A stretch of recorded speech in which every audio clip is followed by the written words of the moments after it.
सुना होगा कि मेरे नसीब में ही नहीं है, या नसीब में होता तो जरूर मिल जाता, या फिर यह कहावत कि नसीब से ज्यादा किसी को नहीं मिलता जरूर सुनी होगी। आज मैं नसीब की बात इसलिए कर रहा हूँ क्योंकि आज की कहानी नसीब का लिखा एक रोचक कहानी इसी विषय पर आधारित है। इस इंटरेस्टिंग हिंदी स्टोरी को पूरा जरूर पढ़िए। नसीब का लिखा एक रोचक कहानी।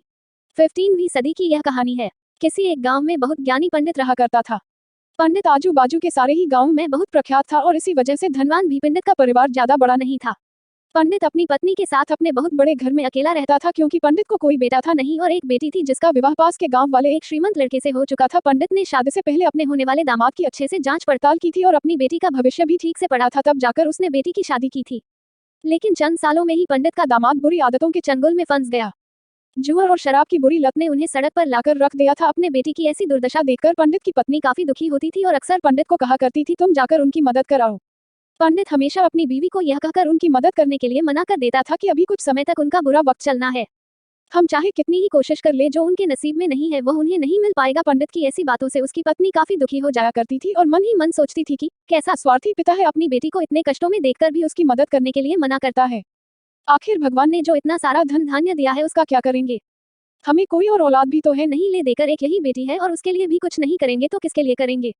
पंडित ऐसा नहीं सोचता था। ऐसा नहीं है कि पंडित अपनी पुत्री से प्रेम नहीं करता था, लेकिन उसने अपनी पुत्री की कुंडली इतने अच्छे से पढ़ी थी और वह यह पहले से ही जानता था कि वह चाहे किसी भी लड़के से शादी करती लेकिन उसके जीवन में यह समय आने वाला ही था और बिना इसे भुगते उसको छुटकारा नहीं मिलने वाला था।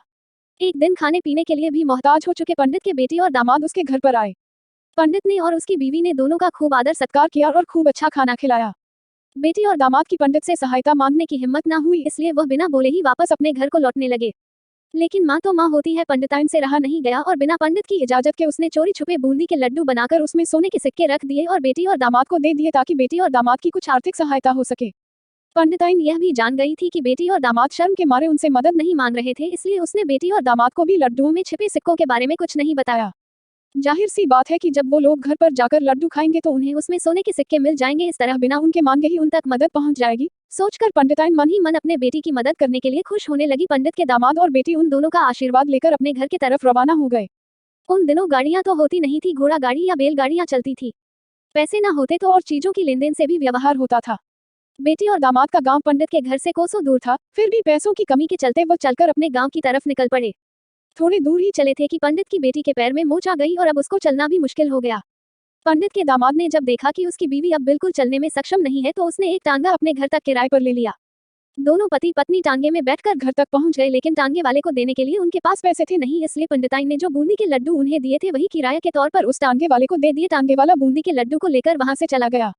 टांगे वाला अपने घर की तरफ जा रहा था, तब उसे एक हलवाई की दुकान दिखी। उसने सोचा कि थोड़े से बूंदी के लड्डुओं से मेरे घर के लोगों का पेट थोड़ी भरने वाला है, इससे अच्छा मैं इन बूंदी के लड्डुओं को बेचकर उनसे कुछ चावल खरीद लेता हूँ। टांगे वाले ने बूंदी के लड्डू हलवाई को बेच दिए। जिस गांव में वह हलवाई रहता था उसी गांव में एक आदमी ने अपने घर पर पूजा रखी थी और उसी पंडित को उस पूजा के लिए बुलवाया था। पूजा में लगने वाले प्रसाद के लिए उस आदमी ने उसी हलवाई से बूंदी के लड्डू लिए जहां पर उस टांगे वाले ने बेचे थे। हलवाई ने भी उस आदमी को टांगे वाले से खरीदे हुए लड्डू ही पहले दिए ताकि वह खराब ना हो जाए, क्योंकि वह नहीं जानता था यह लड्डू कब बने हैं। पूजा खत्म होने पर दक्षिणा और बूंदी के लड्डू लेकर जब पंडित अपने घर आया और खाना खाने बैठा तो प्रसाद में लाए बूंदी के लड्डू खाते वक्त लड्डू से सोने का सिक्का निकला। इस घटना को देखकर पंडिताइन की आंखों से आंसू बहने लगे। पंडित ने जब पंडिताइन से उसके रोने का कारण पूछा तो पंडिताइन ने पंडित को सब कुछ बताया और पंडित से उनकी बातों पर भरोसा न करने के लिए माफी मांगी। पंडित ने पंडिताइन के आंसू पोंछे और कहा कि तुम्हारी तरह मैं भी हमारी बेटी को बहुत प्रेम करता हूँ, लेकिन अगर हम उसकी अब मदद करते हैं तो दामाद हमसे हमेशा ऐसे ही मदद की अपेक्षा रखेगा और अपनी बुरी आदतों को कभी नहीं छोड़ेगा।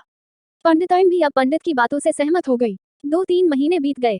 पंडित के दामाद और बेटी फिर से एक बार उसके घर आए और इस बार उनकी परिस्थिति पहले से बेहतर थी, क्योंकि पिछली बार खाली हाथ जाने के बाद दामाद ने नया काम शुरू किया था और अपनी सारी बुरी आदतें भी छोड़ दी थी। दोस्तों, नसीब का लिखा नहीं बदलता। यह कहानी आपको कैसी लगी? क्या आप भी नसीब पर भरोसा रखते हैं या फिर आप उन लोगों में से हैं जो अपना नसीब खुद अपने हाथों से लिखना चाहते हैं? कमेंट में जरूर बताएं और चैनल को सब्सक्राइब करना ना भूलें।